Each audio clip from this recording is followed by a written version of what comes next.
Before I began coaching, I pretty much trundled along as best I could, trying to make money. I sort of did, before Mandy, worry I'd get to 85 and still be buying more and more chairs, I have millions of them, and still not make a good income.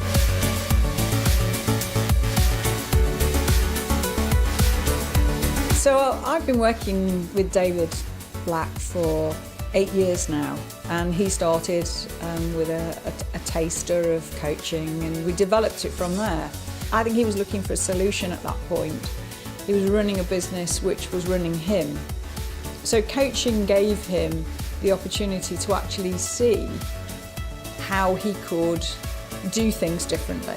Being at the top of the business, you've no one to answer to but yourself. So you're stuck with the fact that if you don't get on and do it, you're going to get nowhere.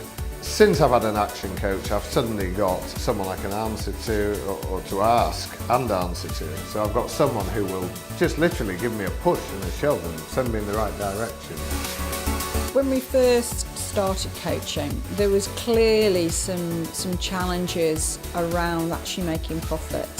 From David's perspective, this is about knowing the numbers. What are we actually achieving in the business? So we've been able to see over the last 8 years, where we've come from and year on year what the performance is. So setting the budgets and then working to achieve those budgets.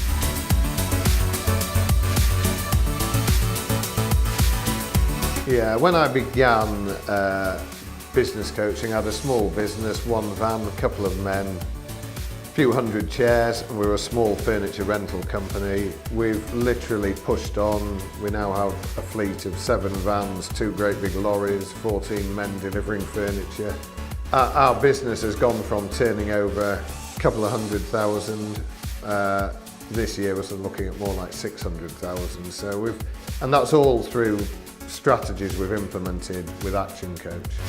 It's often the smaller things that I've learned that make a difference. The simple things of numbers and figures and seeing the change and focusing on certain areas. And very quickly I could see, oh, this makes a difference actually.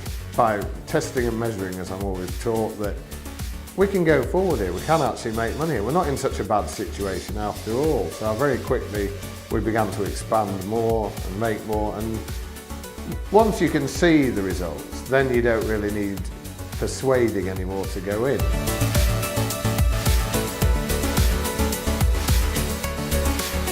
When I started coaching David, he wasn't in the environment that we're in right now. He was in the stable block on his father's farm.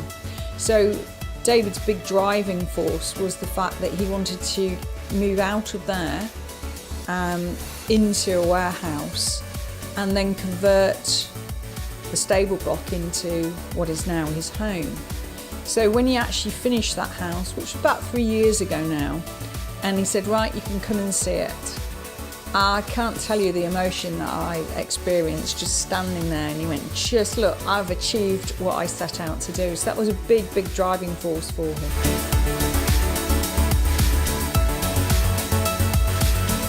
I think had I had the coaching, I wish I'd had it 20 years ago and not when I did get it. I could have saved myself a whole lot of aggravation, a lot of mistakes I've made I could have avoided.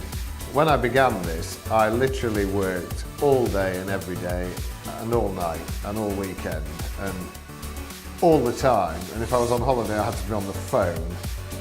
It's just systemising the business enough that I can say, yeah, I can actually go home at the weekend and the men will know what they're doing. Making the business profitable, well, I can have a life in the background. I mean, after all, the whole point in starting the business is to raise money and earn money so you can enjoy yourself and have holidays and a nice house and a nice car.